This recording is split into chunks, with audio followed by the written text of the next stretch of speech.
Bagaimanapun kita berniat untuk mengerjakan atau membersihkan hati kita, tetapi tanpa ilmu itu semua tidak akan bisa dilaksanakan. Hendak bemasak aja kalau ada ilmunya bisa jadi bubur atau kada masak. Makanya semuanya diawali dengan ilmunya. Apa ilmunya? Pelajaran untuk membersihkan hati itu ilmunya ialah di pelajaran tasawuf. Cari ilmunya terlebih dahulu, bagaimana sifat-sifat yang tercela di dalam hati kita, dari mana masuknya dan apa obatnya. Itu yang perlu kita ketahui terlebih dahulu. Sombong, satu hal di antara penyakit-penyakit hati atau kotoran-kotoran di dalam hati adalah sifat sombong, sifat takabur. Maka menurut para imam, ulama-ulama tasawuf, sombong itu ada 7 penyebabnya. Harus kita ketahui satu persatu, apakah yang 7 ini ada termasuk dalam diriku. Maka kalau ada, bisa kemungkinan besar kita terjatuh pada sifat sombong. Lalu bagaimana cara mengobatinya juga harus kita ketahui, agar kita seandainya kita terjerumus atau terjatuh pada sifat kesombongan, kita tahu cara mengobatinya. Tidak bisa kita hanya berkeinginan untuk membersihkan hati namun tidak menuntut ilmunya, tidak akan terjadi atau mustahil kita dapat membersihkan hati kita tanpa didasari dengan ilmu pengetahuannya. Itu yang paling utama. Pertanyaannya tadi, bagaimana cara kiat-kiat untuk membersihkan hati? Satu, yang paling utama dan lebih utama, yaitu tuntut ilmunya. Jangan koler-koler, menuntut ilmu. Yang kedua, pertanyaannya dari saudara kita Norman, apakah sah sembahyangnya apabila memakai celana yang robek? Kalau yang dipakainya celana yang robek tapi di bawah daripada lintuhut, sah aja. Soalnya tadi kan kada ada penjelasannya rabitnya di mana. Tapi kalau rabitnya masuk dalam anggota aurat kita dan itu jelas kelihatan, nampak kelihatan, maka itu tidak akan sah sholatnya. Karena salah satu sah ya sholat ialah menutup aurat. Jelas sudah itu aurat kita dari mana? Dari pusat sampai lutut. Jangan pas-pasan lah di bawah daripada lutut. Mentang-mentang aurat dari pusat sampai lutut, lalu pas di atas pusat Tuhan memakai selawar. Jangan melebih sedikit ke atas. Nah situ saudara Norman lah, kalau jelas kelihatan, nampak. Kalau dalam kitab I'anah itu setelah, kalau kada hilap ulun, itu lubangnya sebesar koin logam. Bila sebesar itu sudah dinyatakan nampak, maka itu membatalkan atau tidak sah sembahyang kita. Kalau waktu-waktu awal sembahyang selawarnya belum rabit, pas waktu sembahyang rabit, itu membatalkan sembahyang. Tapi kalau mulai dari sebelum sembahyang sudah rabit, ada sah sembahyangnya. Situlah. Dan dijaga adab dalam sembahyang kita berhadapan atau menjumpai Allah Subhanahu wa ta'ala. Kita pikir secara duniawi aja, kita menemui gubernur, kita menghadap kepada gubernur, maka pakaian yang kita pakai adalah pakaian yang terbaik. Masa untuk menghadap Allah pakaian yang kada sopan? Cari yang terbaik. Kalau bisa diutamakan pakai sarung, pakai koko atau pakai gamis sekalian, itu yang paling afdal.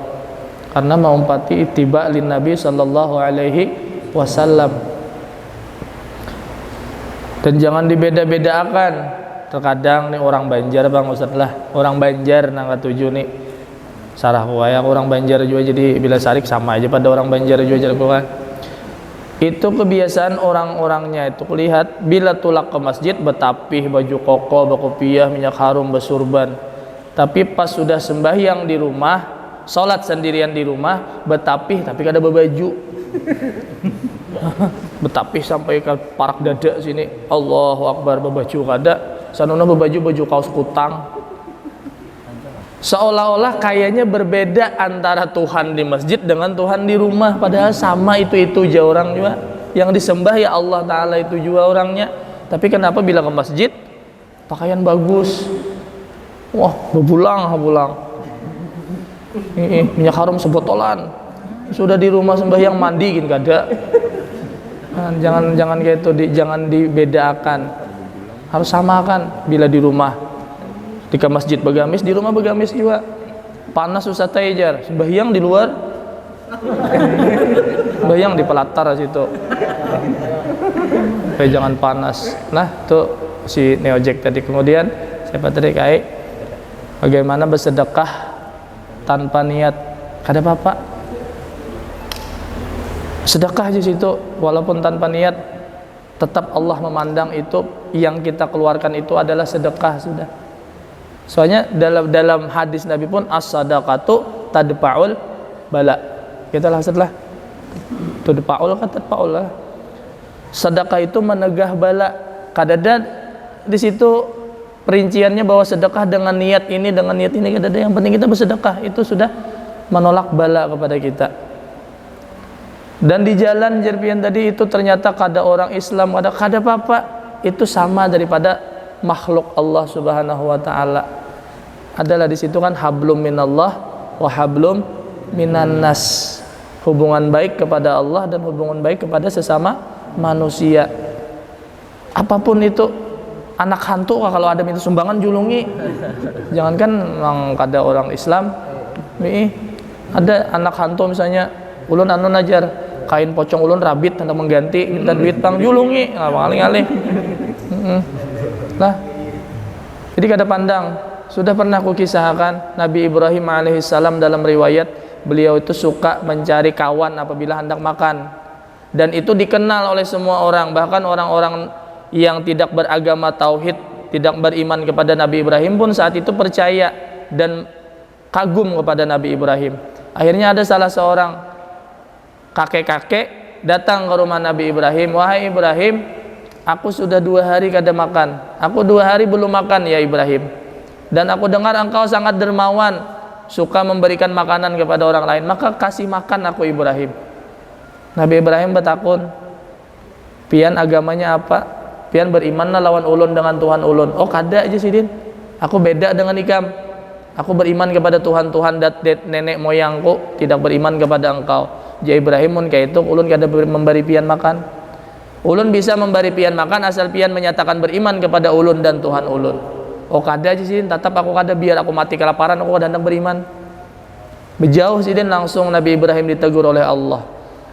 Ujar Allah apa? Ya Ibrahim, mulai lahir kakek-kakek tadi mulai lahir sampai sekarang umurnya 70-80 tahun kada beriman kepadaku. Ujar Allah, tetap ku beri rezeki.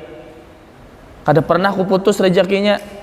Ikam hanya sekali inya minta makanan kepada engkau beri syarat untuk beriman kepadaku. Aku seorang aja jar Allah kada memberi syarat kepadanya, tetap aku memberi rezeki. Jadi gitu juga kita, kalau memang kita hendak bersedekah, kalau bisa bersyarat-syaratan. Ini ketujuh bersedekah, ketujuh menyumbang, lihat juga nama minta sumbangannya nang mana dulu. Ya kah? Kebanyakan kulihat nang itu bang beban beker subuhan nih. Orang minta sumbangan di lampu merah Ustaz teh, sumbangan untuk kebanjiran di Kasongan ya, untuk kebanjiran Mendawai. Nya mencari nang cewek dulu nama nanai hanya di bila nang cowok nama nanai membawa kotak yang ada di hiraninya sudah cewek. Semangat ding ya, jeroe.